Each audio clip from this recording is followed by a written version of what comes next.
Good morning mga Katoda Farm. Ilim tayo. Sabado ngayon. Araw ng pagdidilig at pagkapataba ng papaya. Tara. Good. Sobrang init.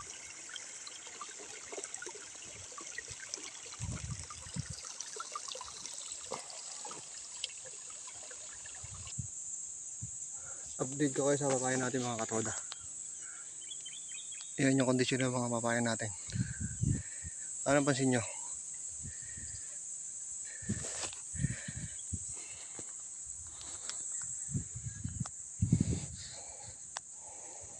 Tuyot na tuyot sila. Sobrang init. Kaya kailangan natin patabaan.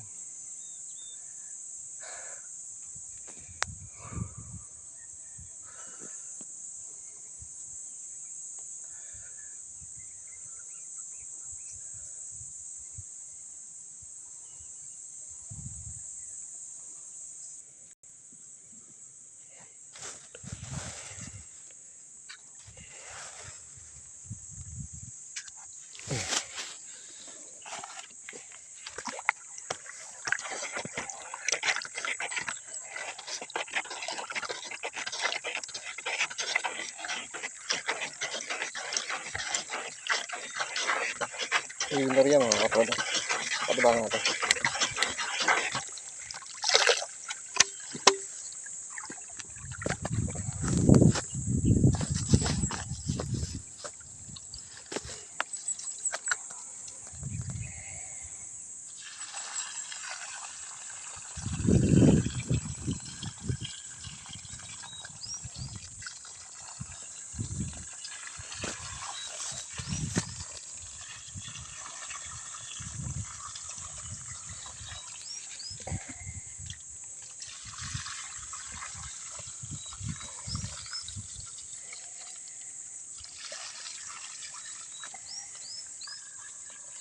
Every 2 weeks yung pataba natin ito mga Katoda sa pagdidilig.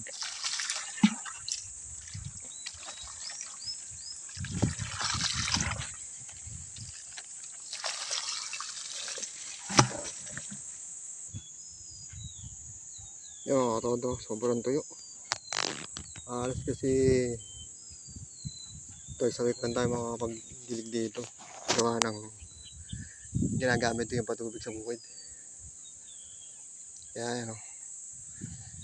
Pero naka-harvest naman na tayo na dyan. Siguro mga nasa 100 kilos na rin. Maganda yung presyo ng papaya mga Katoda. Kaya kikita rin tayo pa paano. Ayan o.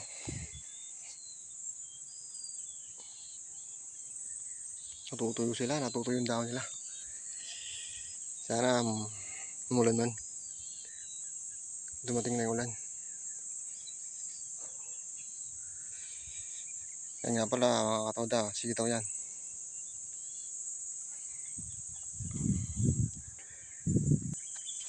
Mga Katoda, yung mga ganito kalaki, almost na sa 2.5 kilos na yan.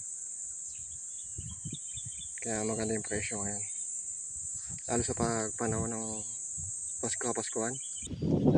Katoda, kita nyo ba yan? Sobrang tagtuyot na. Sana umulan na rito sa lugar namin. Nakamatay na rin ako ng mga papaya. Ayan o. Hanggang doon yung Katoda Farm. Sana dumating na yung ulan. Tapos ito na yung mga kasunod nating punla. Nasaan na yan mga Katoda. Going to 4 months. Ayan, may mga bunga na sila.